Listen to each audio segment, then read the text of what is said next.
We acknowledge this land we meet on is the traditional lands for the Kaurna people, and we respect their spiritual relationship with their country. We also acknowledge the Kaurna people as the custodians of the Adelaide region and that their cultural and heritage beliefs are still as important to the living Kaurna people today. We extend respect to the cultural authority of all Aboriginal and First Nations people.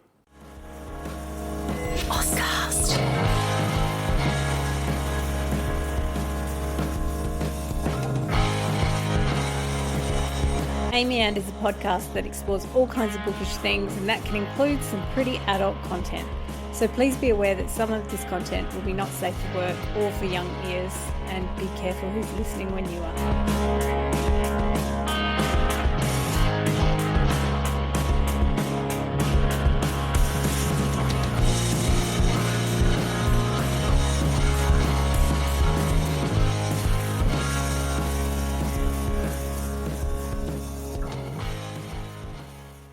Hi everyone, it's Amy here. Every so often we get a month that has 5 weeks, and we throw in an extra episode which we're calling Amy and After Dark. As you might be able to guess from the title, it's a little bit adult content after dark, and this month we're talking about taboos in dark romance. So as you can imagine, we're covering a lot of pretty heavy things. So I need to give you quite a list of content warnings, and you need to be aware if you go forward that these are some of the things we're going to be talking about: rape, trauma, torture, dubious consent, sexual violence, domestic violence, cannibalism, pedophilia, pornography, and child pornography. So please, if you go forward, be careful. This is very adult content. So please take care of yourself and be aware. All right, welcome back to the Amy and podcast.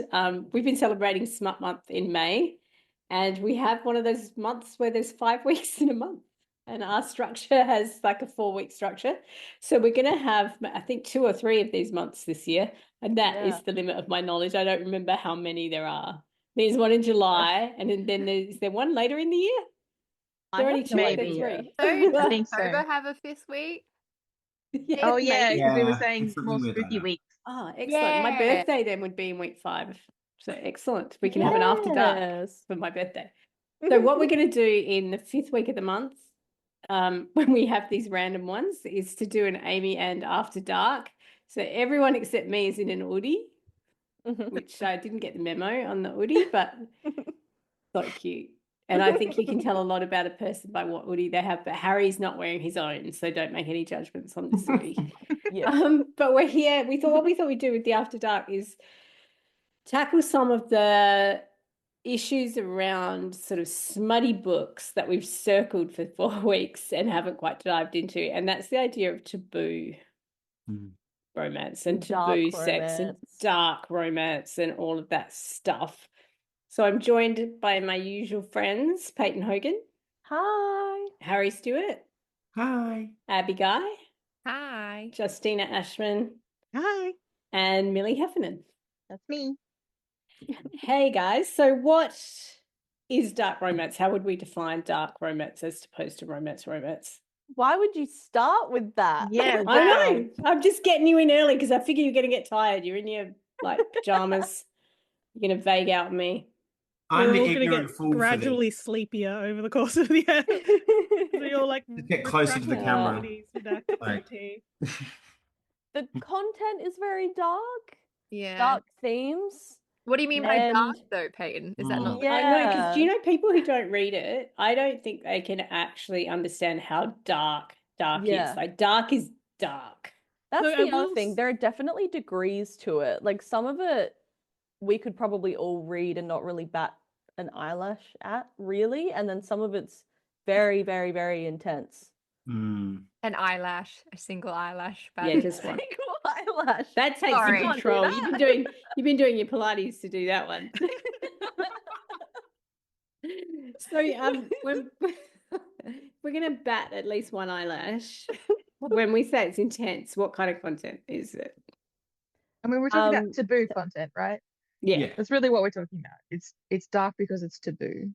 And normally, Yeah. like a lot of the time for me, it involves like sexual violence. Yeah. Typically the extremely dark versions, the sexual content is quite violent, or because you can have, I don't know, levels of taboo, right? Mhm. And So what like there's people do. kidnapping, coercion, abduction, Yeah. Yeah. right through A to lot of rape. Right, dubious so- consent Yeah. and non-consent. Yeah. But some of these push past rape as well, right? Oh my God, they go to cannibalism, They go to like cannibalism, all kinds yeah. of things. Yeah, gang rape, cannibalism, like Yeah. prisoner kind of stuff. They If you move. didn't hear the Murder? NS, Question mark? Yeah, murder, Like necrophilia. torture. Yeah. Yeah. Like some of them push into some really serious shit. Mm.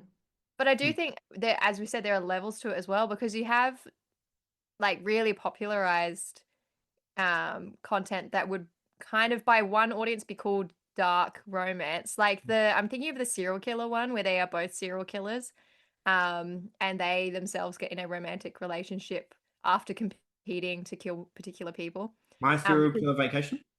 No, that's not, I'm no. like, That's a Is that one TV more movie, but rom-com-y? that's different. That's a rom-com, yeah. No, I'm talking about Butcher and Blackbird, which has been picked up to be a film, to my Wow. understanding. Interesting. But I wouldn't call that dark romance because I don't think it deals with what I classify as dark.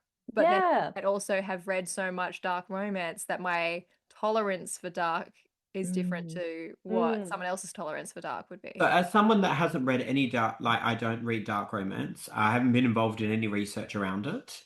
Would you class dark romance as having to include taboo?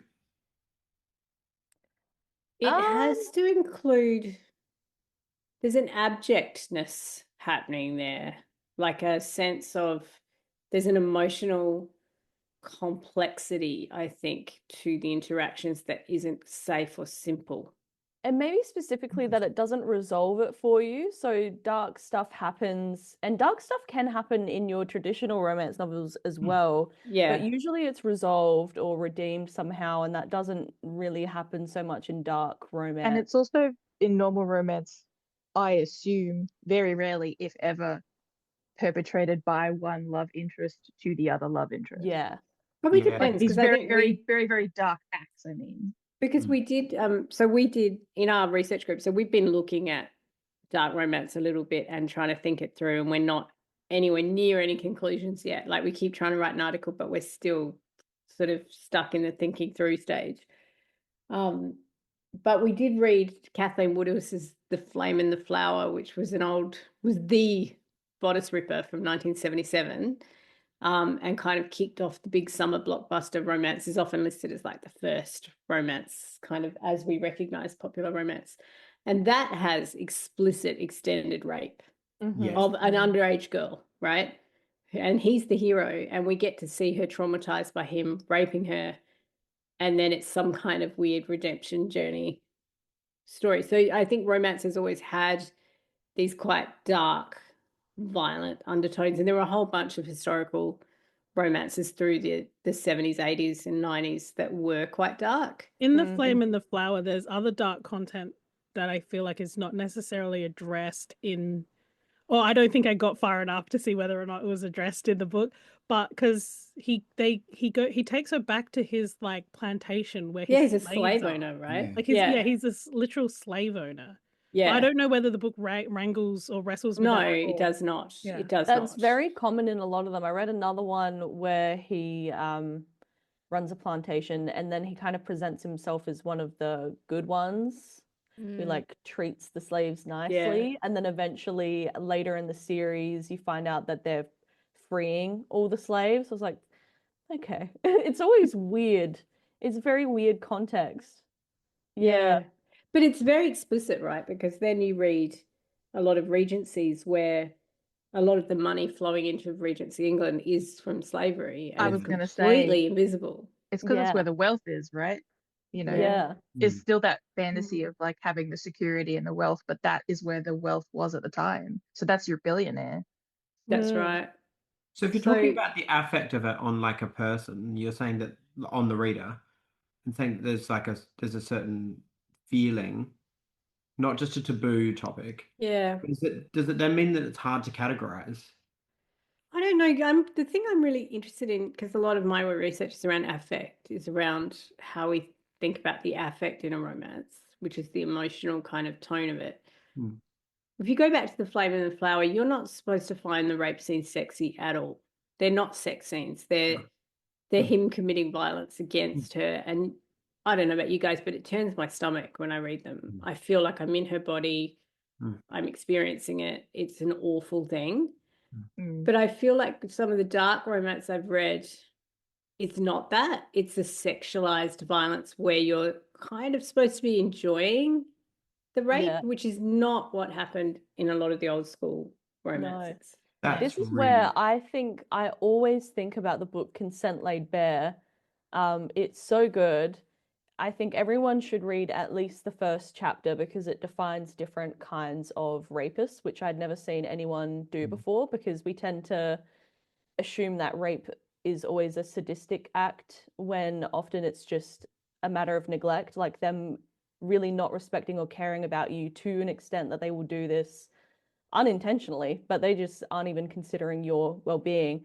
But another thing that she goes through in that book is all the kinds of fantasies and thought patterns that victims of sexual violence will go through. And something that I keep thinking is that in real life, you have these fantasies, or you try to rewrite over what actually happened to you, so that you don't have to confront it. And you can't do that. Like, eventually it's going to catch up with you. But in a book, it can work and it can track, and you can rewrite those violent acts. And you can almost find like a temporary solace while you're reading the book in a way. But yeah, because one of the things that happens, like, for example, if you experience this, then I don't know, like afterwards you stay with the person who is abusing with you. So this often happens if the person who hurts you, you're in a relationship with them. It's not just a random hookup, it's your partner. And that's a lot of sexual violence is between people who are in intimate relationships. Yes. You'll stay with them and you won't really buck up against them or what happened, because you're telling yourself over and over again that they love you, they love you, they love you. They I wouldn't think there's do that also an to you. unthinkingness. There's a survival mode getting through it thing that's not even like, because I do think when you go through a trauma, your frontal lobe is not working the way it is when you're speaking logically like this. So I think even the way we think about sexual violence is not quite understanding the experience of it. It's like still thinking people are operating in this very high level logical way. It's like moment to moment you're riding over your reality in real time, maybe almost. But in a book it can it can work, it can track, the logic can be logical. It can't in real life. Like, eventually it's gonna fall apart. Sorry. I was just going to say before we talk further, to just stress to everyone listening that there's no judgment in our conversation of this topic. No. Like, these books there are so many of them, they're proliferating, people are reading them, and I think they're doing something really interesting and important for the culture. Like, I don't think there's no like judgment of people who read them, because we all read them. I think Yeah, there's a there's no shame. catharsis Except for that Harry. happens. Except for Harry. I think they're very cathartic to a lot of readers. Yeah. But do you Sorry, think it comes from Justina. a need for a safe space then? Possibly. Something that I was saying the other day outside of Amy Ann, like I think it was with Abby and Justina, because I read a lot of all kinds of romance and all kinds of dark stuff, especially when I was in high school. And in high school, it just so happened that I was like pretty mentally unwell. And because I was a teenager and all these feelings are so big and you can't quite understand where they're coming from, yada, yada, yada, the whole world is sort of invalidating your experience because you're a child.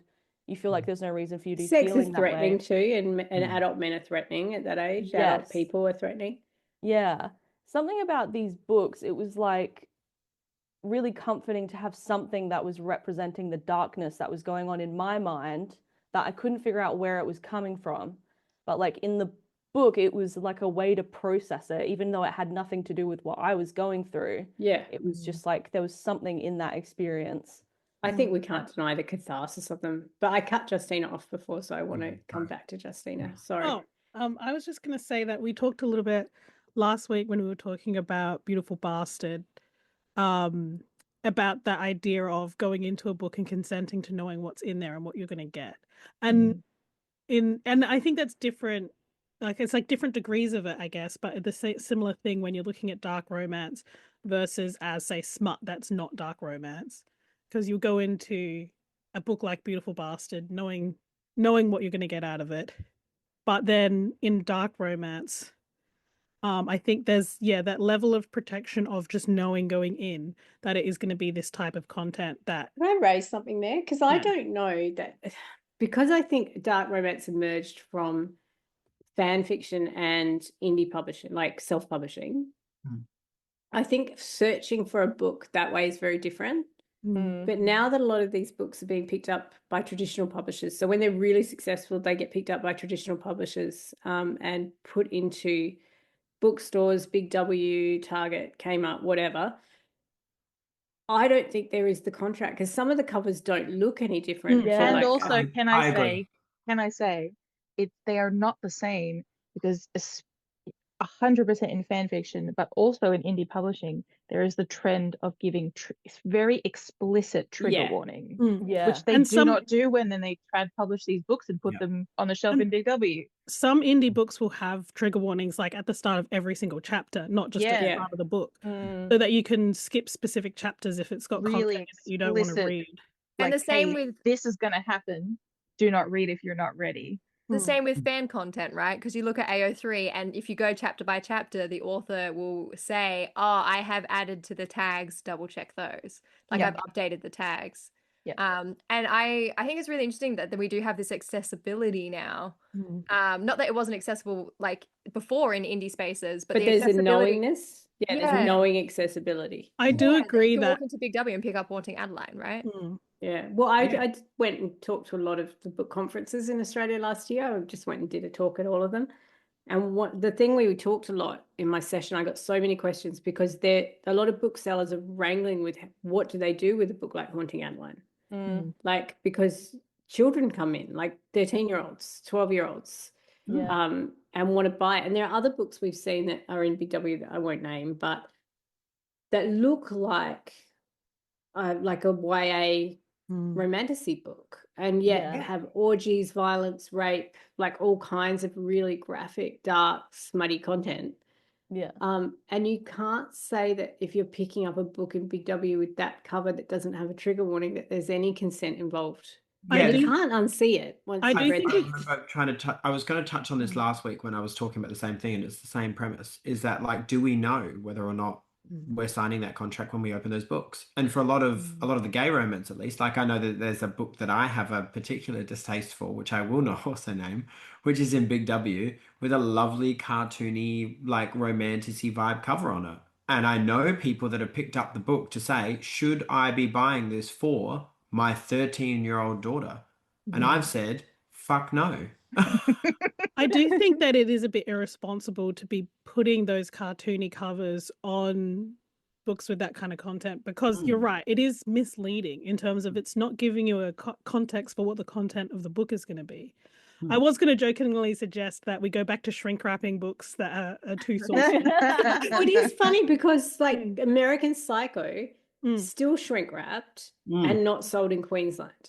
But you can pick up Haunting Adelaide in Queensland, not shrink wrapped on the cover. Like right there. Is part of that because romance is girly, is not serious, but like what was the book you American Psycho? American like, Psycho seriously, is like literature. satire. It's a literature by man, so it's I more also serious. just think we're in this situation where there's so much volume, like just such a volume that obviously booksellers and so the much chain money. stores, they rely on the distributor, like the publishers, to tell them. But then, when you talk to publishers, it's like you've got this problem of spice, right? If we're talking about smut, is that 3 chili peppers to me might be 1 chili pepper to you, right? Like it's hard to know what your tolerance is. The ranking system is really weird because it's all. I think preferential. we should bring in like film and have, because obviously you don't want to impinge on freedom of speech, and you don't want to ban books, but have like MA15 and X and all of that stuff. Do you know what? Fan fiction actually has that, and I feel like pre AO3, so it actually had more people tended to use ratings that were more similar to film ratings on their fanfics, and it was self-regulated rather than having any kind of standardization. So there's still fluctuation. But yeah, I wonder if that is something that needs to get reintroduced. And before you Yeah. access these sort of things on fan fiction, particularly AO3 is what I'm thinking about, if you are accessing a tag, say, that does have that sort of explicit content, you get and I don't know if you do if you have a membership, but like, or if you have an account, but you get a pop-up that says you have to say you are older than 18, Yeah. or Yes. 18 or over to access that content. I can confirm without an account that definitely happens. It Yeah. doesn't happen with an account, but that's because by making an account, you have accepted the terms and conditions. Yes.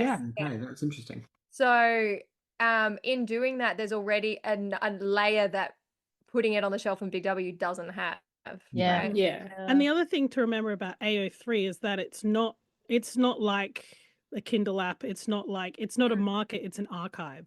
So Mm. everything is labeled, and it is up to the user to search through the archives using their tags and their labeling rather than specific works being promoted to anyone. That's really not a part of the platform. But at all. I remember, like, even when I was in year 10, we did Lolita as a book in English. Yeah. And Wow. that books, that's an intense Dark.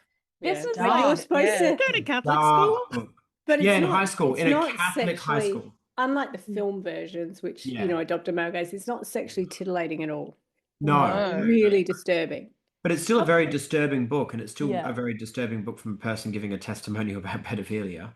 So it's This like, is one of the issues that we run into if we create a ranking system that's based on age, is that it tends to steer very conservatively. Like Australia has pretty conservative censorship laws compared to other countries, and I feel like we don't really understand teenagers specifically enough to understand like what content they can and can't. What if it's because, like, I don't know about you guys, but I got into films when I was not that age. Like, I think as a guide, it's not that you would deny people the book so much as you wouldn't unwittingly pick up a book, right? Yes. Like, because I remember, you know, I'm so old, sorry guys, but going to the video library when I was a kid, I watched all kinds of things at a very young age. Like, I just loved That was me film. with books. Yeah, I did just it as that. Yeah. The same with read books. whatever. But you know, if I did know I had certain triggers, like if it had an X on it, I'd be like, yeah, maybe not. If it's a horror film with an X, maybe not. And I think it just at least gives you some agency. Like if I was, because I read all those bodice rippers. I read The Flame and the Flower when I was 14. But it gives you a chance to kind of go, you know what? I agree. I'm going to be cautious here. I agree with. I think there's agency. I The do X thing with the so- horror movie, that makes a lot of sense, because I used to know that meant either like proper flesh coming off people's bodies, it meant Nudity.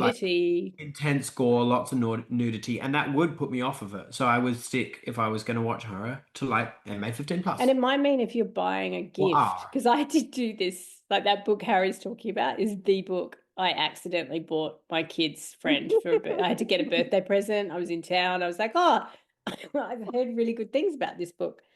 Excuse me. And my kid was just like, came back to me the next week and went, what did we give her? And I was just like, I don't know, I haven't read it. But it was in like the YA section at Target. So I just bought it and it's I would like have got loved that extreme present. sexually violent. I would have been very grateful to you. Yeah, I did want to comment on the fear thing, like this fear of like young audiences picking up content that we don't deem appropriate for said young audience. Because for me, like I was consuming this content when I was younger, like in my early teens all the time, and the books weren't on the shelves then. So I feel like if they're going to access this, they are always going to have that access, particularly now and like now the internet is even I mean I'm not that old, but the internet now is completely different from when I was younger even. And so the access that they have to this just in general media, like the violence in Can I pull us up here though? Because I think this is an argument we all tend to make is like, oh, well, I did it and it was fine. And it's like, but maybe we are not. Maybe we're not okay. Because I look at We're it not.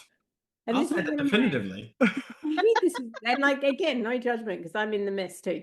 But I do look at the rise of very dark graphic, dark romance.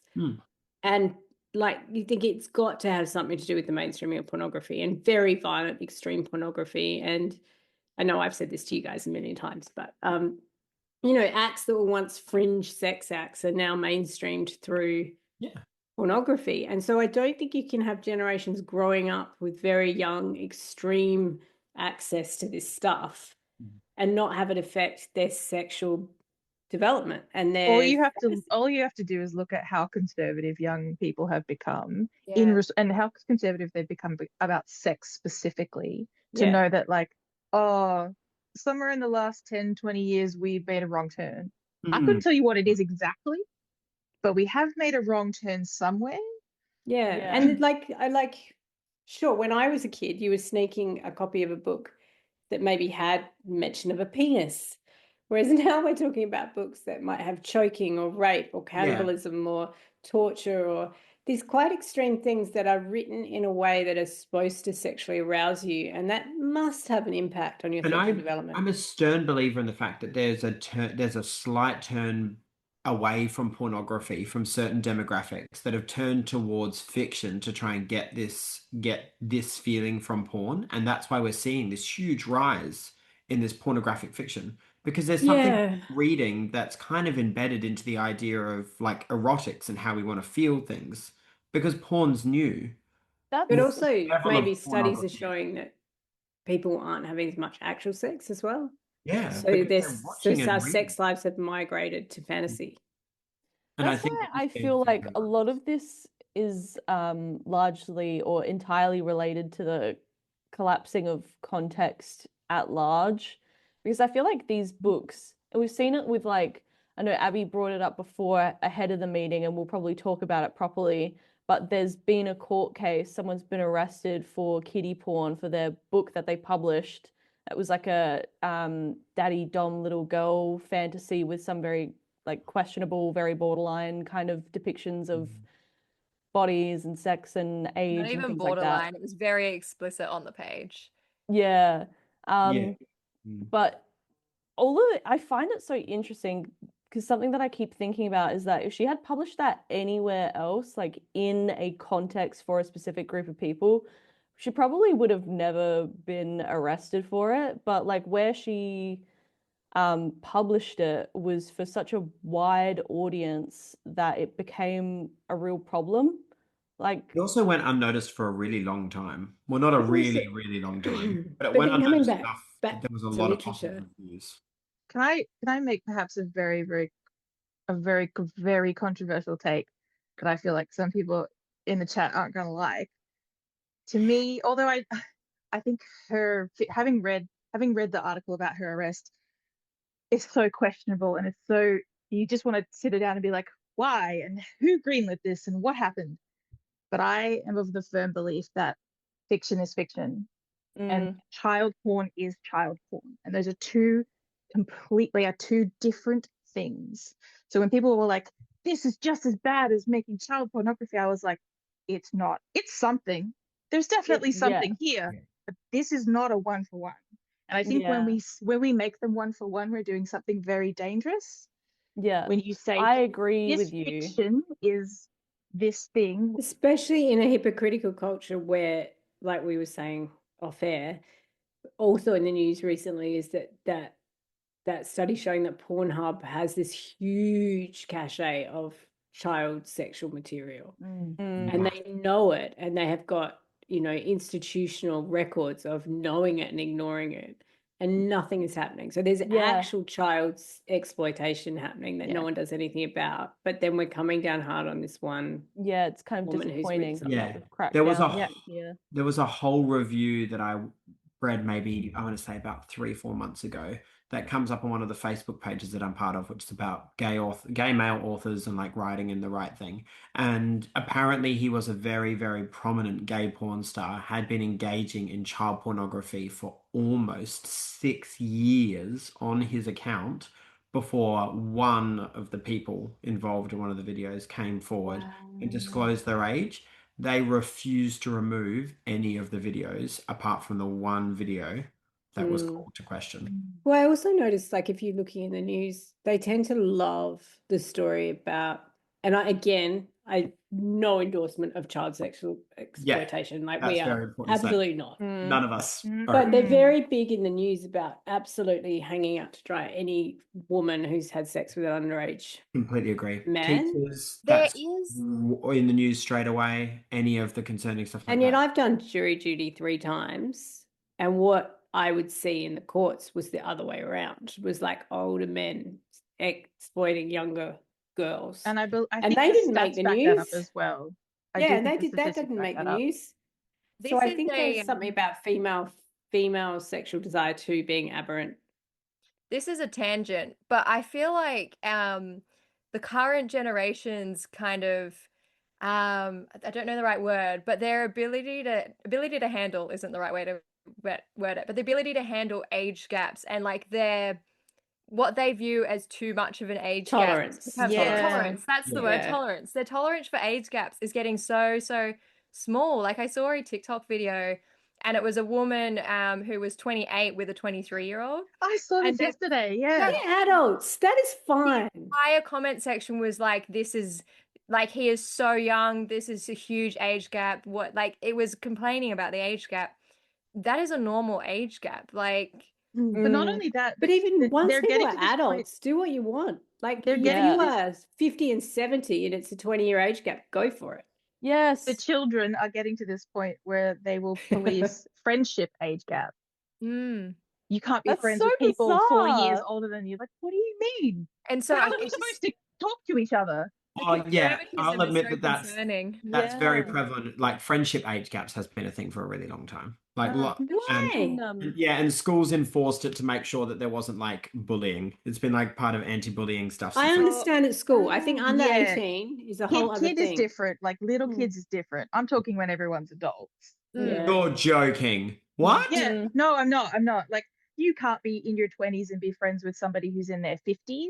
Oh You my should be. I The seriously life think. experience is so different. And you're like, yeah, that's the point. Should we go back to talking about taboo romance? Yeah, Probably, I yeah. was going to say, to Huh? loop it back, That's me putting my Abby hat on.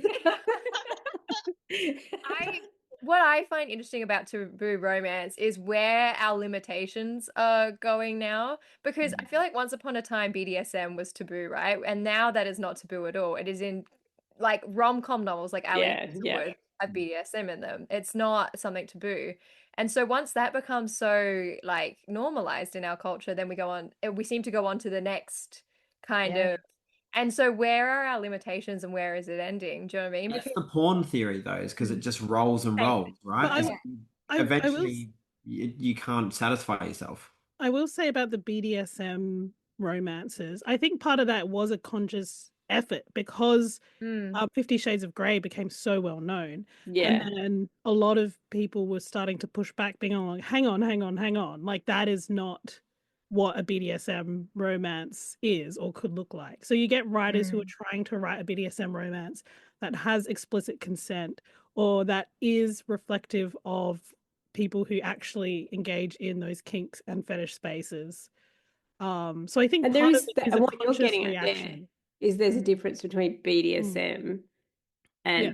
violence and coercion. Yeah. Yeah. And yet we're seeing in some of the dark romance, Mm. not BDSM, we're seeing violence and coercion. I would say But- in most of the dark room. I'll say it. Yeah. There was a lack of But understanding. like, there. oh, sorry. Sorry, no, you go, Peyton. We're all doing it. But like, Yeah. but like we were saying before, something that I feel like we always have to remember and come back to is that the historical bodice rippers were really, really dark as well. Are we sure that it's gotten darker by degrees, or is it darker in a different way? And is it the reception of it just so much more broad than it was before, that these are like books are less protected and the readerships are less protected? Yeah. I think there's more consciousness now, obviously. Like, I think some of those bodice rippers, like when Justine was talking about the slavery and stuff, there were all of these embedded violences that were just completely unrecognized or unexamined, which I don't Yeah. think is quite the same now. And it's also different with indie, right? Like just the sheer, I think you said before, Amy, the sheer volume of Oh my content. God, you Content's couldn't not the right even word, keep but the sheer up. volume of books and things to read, and Yeah. you can't keep up, and also you can't moderate indie the way you do trad publishing because it's so far, for all Yeah, so if we obvious speak reasons. about that woman that, like we just brought up, the woman who was arrested, Can't but then remember you her look at indie, like self-published. I've got to be careful with indie because they use indie now for independent publishers in the UK and stuff as well. So I'm just going to make no. clear indie / self-published. That, there are these high school set dark romances with like pack rapes and all kinds of things that are actually also should then be considered child, if she's being considered it and being Agreed. arrested. Yeah. There are these Yes, ones with but 18, 19-year-old men who are Oh. seniors raping younger girls. We're moving the Right. goalpost just because of who and what's included. Yeah. But they kind of, as Millie said, they're flying under the radar because there's so many of them. Like it's just the proliferation gives them a kind of invisibility, I think. So Yeah. what's the reason then that this is caught and this is being tried and convicted in front of all I the think people? her readers, so people who read her previous books, picked up the book and went, hey, wait a second. It was also being promoted on Instagram. I saw the She Instagram had thing. actual lines from the book, which were from and this is like, obviously we did an NSFW, but it's from the perspective of the child, when they are a child, about the older man as a child. They're a toddler in this scene, and that was published on her Instagram to promote the book, right? And so I feel like it was made accessible to a wider audience rather than just her readership and in the indie scene by putting it on Instagram. See, that's wasn't interesting. it Has wasn't it violations and stuff. wasn't it the other way around? Like, wasn't it the older man Both. fantasizing? Yeah. Okay, yeah. Both. Fantasizing about the girl. But see, that changes the level of consent that we get when we open a book, right? Because if the marketing is part of letting Oh us my God, if that we- popped up on your Instagram, That's like, and Yeah. you have a history of sexual trauma, that's appalling. that is appalling. But it's It also was like a from the get-go. slideshow, colored and like You know popping exactly- colors and all sorts of stuff. You know Promoting. exactly whether or not you're going to buy that book or not. Yeah. Because you're like, well, that's the contract. The contract But is generally dark romance isn't going that direction. No. Like, it's more That's the and kind what of book that this is what confuses me is like that's the kind of thing you would find on very specific forums on the internet where it's not being commercialized. People aren't making money off of it. They're creating very extreme fetish content for a very extreme fetish readership. So her choices as a Well, that's the thing. writer are I don't think bizarre she to wrote me. it like that. I think she genuinely wrote it to be a romance book. Like, Yeah. yeah. she wrote it in the same vein as she wrote the rest of her books.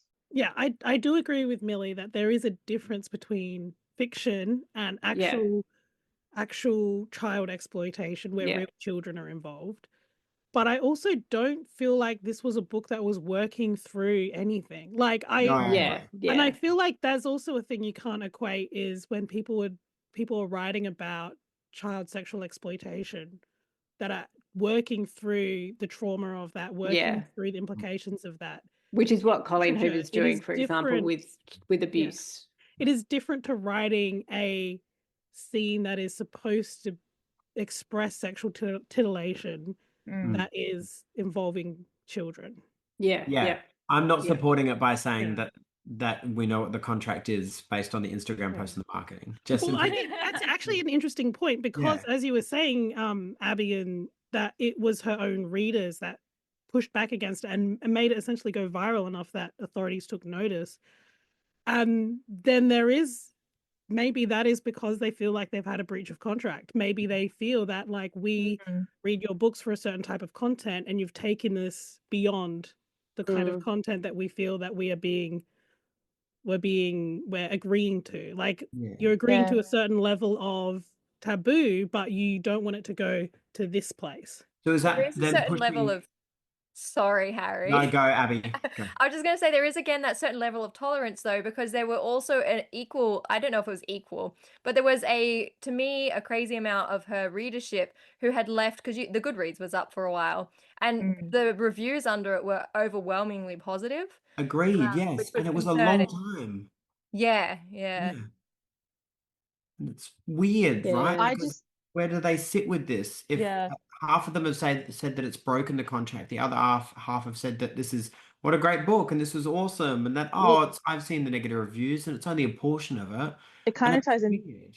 a thought I was having, and again, first draft thoughts. I'm not entirely sure I'm convinced of the thoughts that I'm having, but I trend towards not policing art and fiction as long as it's not hurting anyone, right? Yeah. Like we say, there's no real children involved in. Yeah. We're using this poor woman as our example. I know. Yeah, No real unfortunately. children We involved. haven't named her. But then also, where do we, like Justina said, it doesn't seem like she's not working through anything in this book. It seems like none of us having read the book.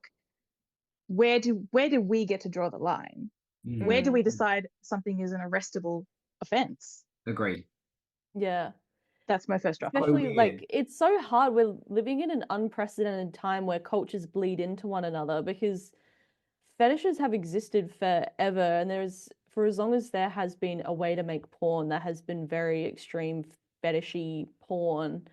But like you would be in a very kind of closed community distributing that amongst yourselves, and you can't do that anymore. I Like will also say, I mean, I don't know. Yeah, it is tricky when we're talking about taboo stuff. But I also think that just as there's a difference between BDSM romance and sexually violent rape in romance, I think there is also a difference between fetish and fetish communities and specifically pedophilia. Like, 100%. Yeah, oh 100%. yeah, I mean, yeah. We I just feel need to like- keep saying that, though. I do think we need to keep saying that. Yeah, I right. just Doesn't don't. there I somebody don't think skips someone halfway with a through the episode? Yeah. I don't I think think we're someone with a playing foot devil's advocate fetish here when is we're all like against it. no. Yeah. necessarily. But I think What we're taboo doing is also having an because- educated, critical debate. And Yes. people, Yeah. and of people outside of academia, I feel would be like, but this was just a really bad thing. Yeah. Perfectly Yeah. said, But Abby. it gets to so taboos. Like the whole point of a taboo is it's breaking social contracts, Mm. and there's Yeah. a disgust built in. Mm. So Because- yeah. dark romance is so playing in that space, and we're going to cut pedophilia out because pedophilia has no place really in dark romance. It's a whole sidebar. It's a crime. Yeah, so Absolutely. if we're thinking about, so is rape and cannibalism and torture. Yeah. That's But- true. But if we're dealing with And tax adults fraud. having this consenting And fantasy tax fraud. and tax fraud, exactly. Well, I mean, when we talk about things like taboo and things that are criminalized, like, and it is actually, this is so difficult to follow up our conversation about like exploitative child like material. But like, there are things that are deemed by society to be taboo, to be perverted, to be Yeah. criminal Yeah. that are like, well, fine. For example, being gay. Gay. Yeah. Mhm, mhm. One thing I also want to point out. Sorry, 'cause Harry. I'm not- That's my controversial opinion. I think we're going to have to stop it right here. I didn't think we were going to be getting to topics like this.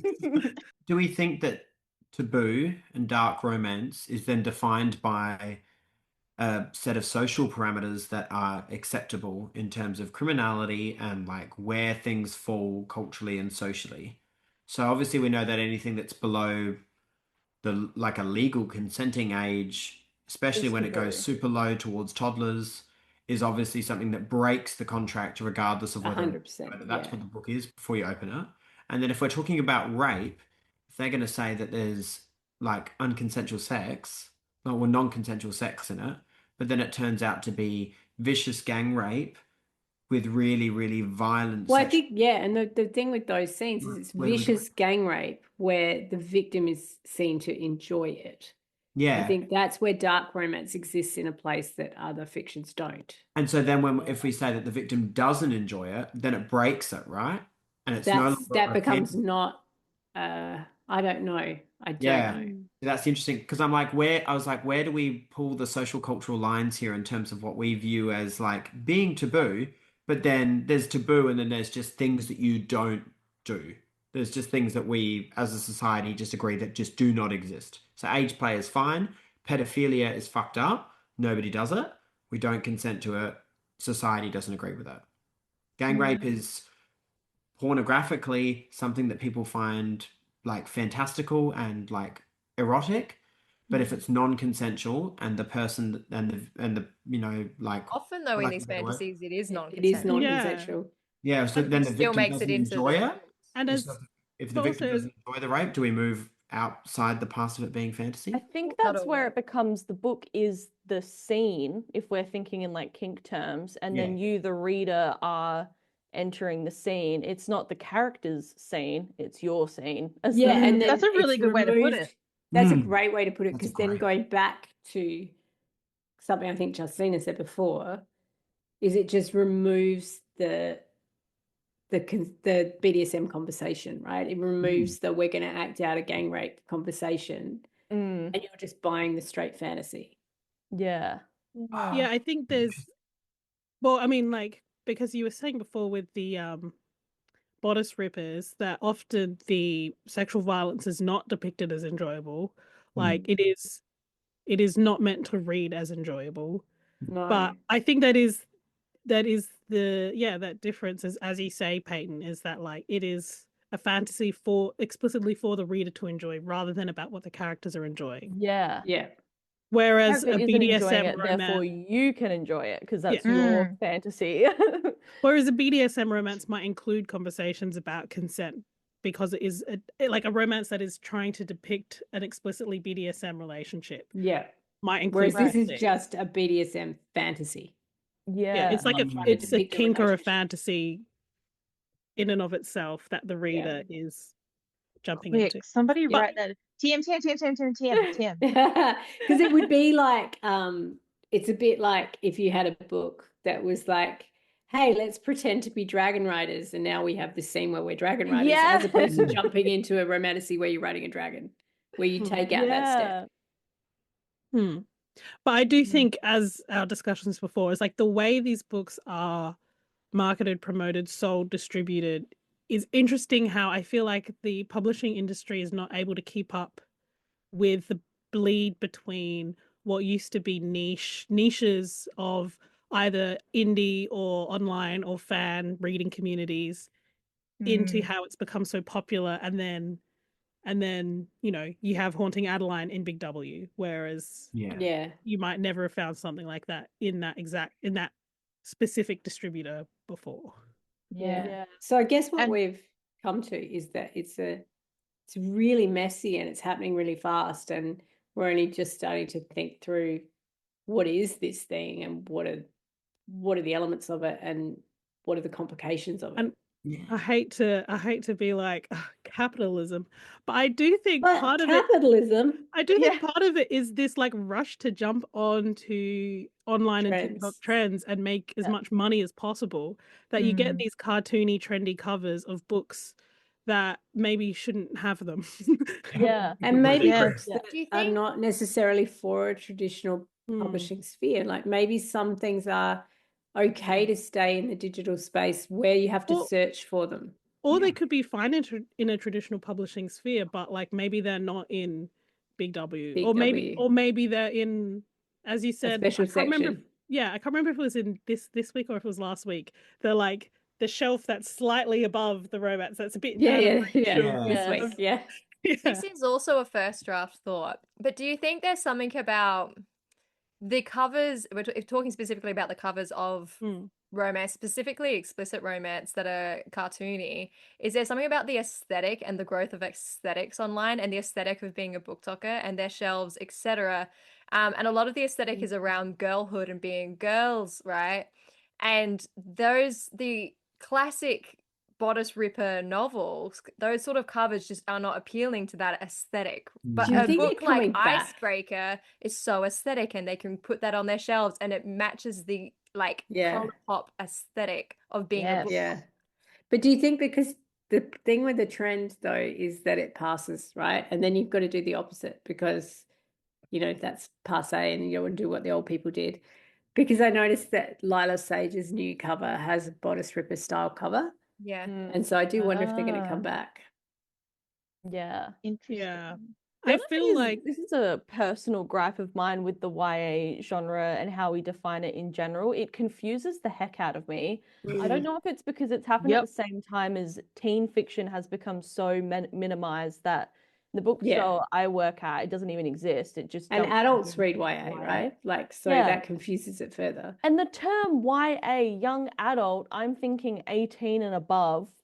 No. Yeah. Therefore, adult. read whatever you want. I don't care how explicit I it think is. young You can adult is read it. teens. But it's teen Mm. fiction. Yeah. It's not YA. I Well, just this want to is say that I have not read any dark romance. I haven't been involved in any of the research work, but like this has been so much fun listening to Harry's like, I'm not fun. like these I've guys. been sitting, I'm yeah, feeling yeah, like I fun. need a hood. Yeah, seriously. Yeah, Fuck. Harry's like, I'm not Might with these need to freaks. a more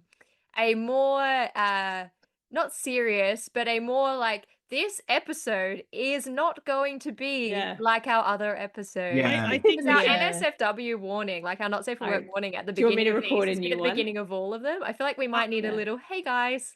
This Do you want me to one's- do By the let's do way- it together. Sorry, I- Justina. I We know. can I obviously think do trigger warnings. yeah. I was about to say just do actual specific content warnings Yeah. at the Yeah. start of the Yeah. content. This has Because- been so nice though, because I have know nothing about this, and listening to you all talk about stuff that I know you've spoken about probably before all together. I'm like, Oh man, we I just don't- get entangles. Like Yeah. it's very hard to think this one This through. episode is a great example of what our discussions about dark romance normally go Yeah. like. There's a lot of like, what about this thought? That's not to say, and then like followed by every disclaimer under the sun. Yeah. You Well, know? we'll have an epiphany about something, and then 2 weeks later we'll be like, actually, that was terrible. Yeah. Hang on a second. Yeah, and that's why we're constantly saying first draft thinking, Yeah. first draft thinking. So if you're listening to this, just whatever sequence of words you need us to say for you to know that like we're it's fine. That's Yeah. the sequence of words We're we'd like cool. you to imagine us saying. Like Yeah. And also like none of us believe in pedophilia, and we are all No. we're all kind of like respectful that everyone has their own kinks and their own Yes. fantasies, and we don't believe in suppression or censorship. We just collectively believe in consent. yes, Yeah. consent, respect, safety, but the other side of that is there's this genre happening with this really interesting weird shit going on out there in the world, and we're kind of interested in how come we're all reading this right now and what are we getting out of it. I also Yeah. think part of what makes these conversations about taboo topics so difficult is because everything that is lumped as taboo can start to be equated to it. Like that is part of why it is dangerous when people talk about. I mean, I know I tried to bring up this as a point because to be honest, because I was uncomfortable talking about pedophilia so much, which is kind of the point of taboo. Yeah. Anyway, I think we were all a little uncomfortable, I would like to say. but I would like Yeah. to say is that like it is a thing that people legislatively equate things like queerness with pedophilia Yeah. in order to enact laws that are Agreed. really dangerous for people. So it's like you kind of do have to talk about it, and you kind of do have to talk about where those lines are, because by putting everything in this category of taboo, it becomes that like equation It art flattens argument. everything. It flattens Yeah. everything. And into then the one thing. question Yeah. is all like legislatively, people have like legislators will just start equating more and more things Mm. to those dangerous taboo ideas in order to take away more and more of people's rights. Like I find Yeah. it really difficult because it's like obviously queerness is not the same thing as pedophilia. Obviously that's something that we believe. Obviously, but- gay marriage doesn't mean I'm going to marry a dog. Like Yeah. that Yeah. kind of thing. Yeah. But it's Obviously. 50 years of it. But you that it can't kind of ignore the becomes- fact that that is arguments that actual legislators do make in Yeah. order to make laws Agreed. that To take away this people's day, rights. like our censorship laws, I've heard, haven't really been updated in such a long time since queerness was, legally considered criminal. Hmm. When queerness was criminalized, I should say, is the more eloquent way to put it.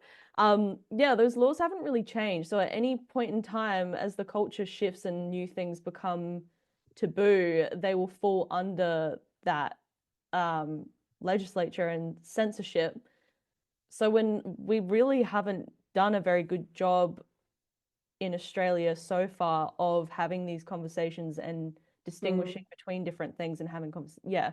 And I think something Millie said earlier around that flattening, around don't make it a 1-for-1. Like, actually, let's slow down and have the conversation. Like, it's weird and uncomfortable when you yell first draft thinking and you're like, I don't believe in pedophiles. Like, you have to do all those disclaimers constantly, but you actually have to have the conversation if this stuff is in Big W. Like, you do have to talk through, well, where are the lines? Do we have lines? Should we have lines? Where's the line between our right to not be censored and social responsibility? It reminds me a lot about, in the scientific method, you're always cautioned against the difference between correlation and causation. Yeah. And that's something that's so important with romance novels, is like, what are these novels reflecting versus what are they creating culturally? Yeah. And they're always doing both both at the same time. Yeah. So then, like, that makes it even more complicated and hard to regulate them, because you want to give people these spaces to process things that are happening, but then are people being negatively impacted by that content somehow? We don't really know. We don't have that much probably evidence. Because it's always everything at once. Yeah. It's always, they might have a benefit and a negative, and yes, they might be impacting people negatively, and you just have to kind of stay open and not judgmental to all of that, I think.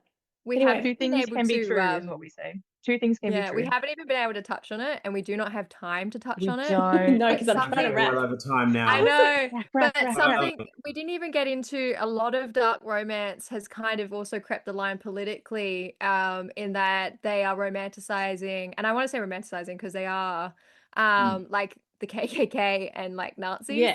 And there are books by authors that deal with that. And so there's also lines there that are crossed that we haven't even been able to discuss. I think, and this might be a bit wild, is that we might have another full episode in us. We probably at least one. We'll be coming back to this every least few one. months. But it is almost 10 p.m. because this really is we after have to dark. go. We're not lying. We've really got to wrap this up. But I do think we have to go. I do think we've got some time, like got another episode in us. So if you loved this conversation, we'll definitely be doing another one sometime soon. And do shoot let us us on know. DM us and let us know what you think, and we will try and talk it Unless through. you're going to cancel us. Yeah, please don't do that. It's All okay. of our disclaimers are there. We're lovely people. If And I we're know that of sounds like family- something conservatives say, where they're like, but I'm really good. I'm a On that God-fearing note, citizen. I want to say thank you to everyone for having these complicated, weird conversations. That was like, I've just got more questions than I've ever had. But So thank you so much. Yeah, love you all. Thank you to Millie, Justina, Abby, Peyton, and Harry. That was a weird 5th week of the month. There won't be too many of them, I promise. It's our first After Dark. And our first After Dark. Thank you for joining us. Oh, now I should announce what we have next month. Oh, yeah. Actually, before I go. So next month is June. I can't believe somehow we're in June. And of course, we're going to be celebrating Pride Month. So join us in June. I think Are we going to show the book? Yes, I've got it here too, but you get yours out. So our book of the month is going to be Melanie Seward's Love Unleashed. So we're getting away from darkness here. You can see it's going to be lovely and Very fun and light. Bright and bubbly. Yeah. And So Aussie. Pride an Month. Aussie and an Aussie author. So we will see you all in June for that. And take care. Bye. Bye.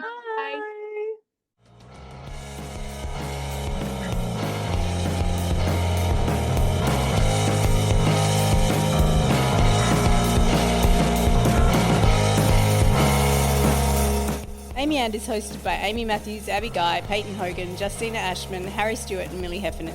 This podcast is recorded on Gardenland with music by Anthony Wignall and Mass Wisteria. Our logos and branding are designed by Abby Guy. This episode was edited by Abby Guy.